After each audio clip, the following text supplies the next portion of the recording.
Assalamualaikum and hello everyone.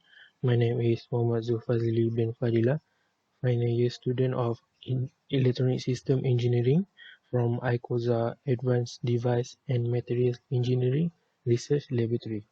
And my supervisor name is Prof. Abdul Manaf bin Hashim. So my title for this FYP is Process Development of Magnetic Nanoparticle Embedded Micropillar for Micromixer Application.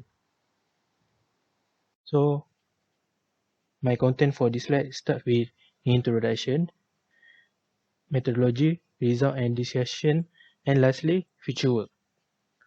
So, Micromixer is a micro device based on micropart able to mix two or more fluid.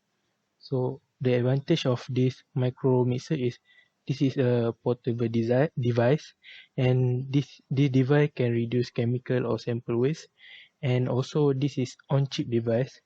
And lastly, the process of this is short. So there are several microfluidic applications, which is start with industrial and device, flow chemistry, point of care diagnostic, analytical device, biomedical field, and lastly, life science research. So mixer can be divided into two types, which is passive mixer and active mixer. For passive mixer, the device has no external energy source, and this device also mixing depend on molecular diffusion and chaotic convection. And also this device require long and complex channel geometry. And also this device is undesirable for high viscosity fluid. For active mixer, the device use a external energy source, use a smaller dimension, and faster mixing time, and also controllable mixing process. The device also have a high precision, easy to control, and the device is a simple circuit. And lastly, this device able to mix high viscosity fluid. So this is image of passive mixer and active mixer. So as you can see, this is a device concept for electromagnetic micromixer. So the combination of the combination of mechanical, electromagnetic, and microfluidic part. So for the microfluidic part, liquid sample injected through inlet 1 and 2, and then entering the chamber through microchannel 1 and microchannel 2. For electromagnetic part, it will generate the force as input parameter for the deformation of mechanical part. For the mechanical part consists of array micropillar on mechanical membrane. As you can see, the micropillar will swivel will vary based on membrane flexibility and will enhance the mixing process. So my scope is do the mechanical part, which is micropillar membrane. So this is a previous structure for electromagnetic actuated micro device. As you can see in the first image, they still need to move permanent magnet manually, so it make the system more complicated. For the second image, they're using a permanent magnet to generate the electromagnetic field. Because of the magnetic is bulky, so it will make a device not flexible. So for the problem statement, the previous paper using the bulk permanent magnet as the external magnetic force. The structure is too conventional and no reliability, and it making the structure complex and bulky. For our motivation is to replace the use of bulk magnet and with magnetic particle as source of magnetic field. Use of magnetic field particle is to make more deformable, durable, and flexible membrane. It also fabricate a simple and compact structure, and lastly can reduce the fabrication cost. For the research objective and scope, the first objective is to fabricate the deformable and controllable micropillar-based electromagnetic microactuator membrane using standard MEMS method. For the scope is fabrication of micropillar mold structure using standard MEMS process such as photolithography and soft lithography. Photolithography process include spin coating, UV exposure, developing using SU8 developer.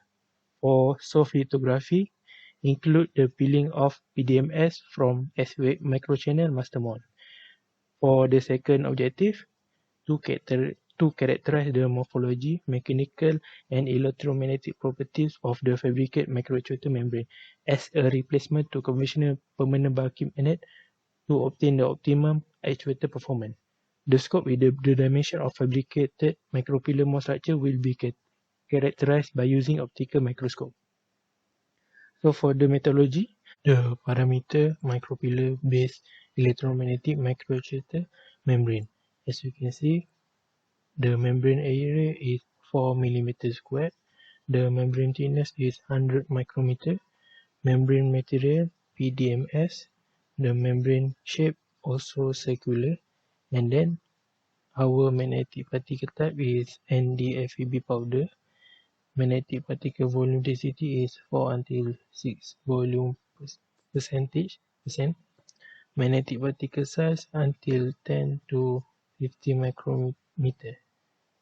When we zoom in the micropillar based magnetic membrane, there is a magnetic particle in the membrane. So this is the research flowchart, starting with the photolithography process, and then next will be the soft lithography process. For the magnetic PDMS casting, first mix the electromer kit base with curing agent with ratio 10:1, and then add the magnetic particle into the mixture. Next, the composite will be stirring using the magnetic stir and further homogenization of composite using ultrasonic homogenizer. Do the degassing process for PDMS by using vacuum desiccator. And lastly, the composite is done. For photolithography process, first coat the glass with SU8 and then do the exposure process by using UV light. Then do a developing process by using SU8 developer, and this is image of the substrate. Next, coat the substrate with HMDS for easier of peeling process. Then pour the magnetic PDMS onto the substrate and do the coating process again. After that, do a baking process in 1 hour in oven. And lastly, process of peeling of magnetic PDMS from glass substrate. So analysis of the sample, me focus on morphology, mechanical and electromagnetic properties. So this is the several equipment that I'm going to use in this FYP, which is optical microscope and scanning electron microscope to measure the morphology and structure analysis, surface profiler to measure master mold depth, 3D laser microscope, PDMS micropillar height, laser displacement meter, magnetic membrane deformable, gauge meter, magnetic field of membrane, and lastly vibrating sample magnetometer to measure magnetic properties hysteresis curve. For the result, start with sample 1, which is code for speed of 500 and 200 and 500 RPM for 10 seconds. This is the image of substrate in naked eyes and optical microscope. The measure that range for sample 1 is between 97.6 until 92.9. The condition is clear round shape, mold crack, and uneven thickness. For sample 2, put speed of 500 and 2700 RPM for 10 seconds, and this is a image for sample 2, and the measure that rank between 92.6 and 82.4, 82.6 and 86.4. The condition is even thickness, round shape not clear, and underexposed. For sample 3, the code speed of 500 and 3000 RPM with 10 seconds, and this is the image of sample 3, and the condition is same with sample 1. For the discussion, SU8 has less viscosity because it past its shelf life, and more sensitive to change in temperature and humidity of the room, and slower speed during coating can be done. Sample 2 was fabricated at different time, different cool down time, and handling process might cause different result. Cracking of the layer indicate the surface is under high tensile stress, which propagate crack through the layer, and also might cause from overexposure and or overbreaking, which is excess dehydration.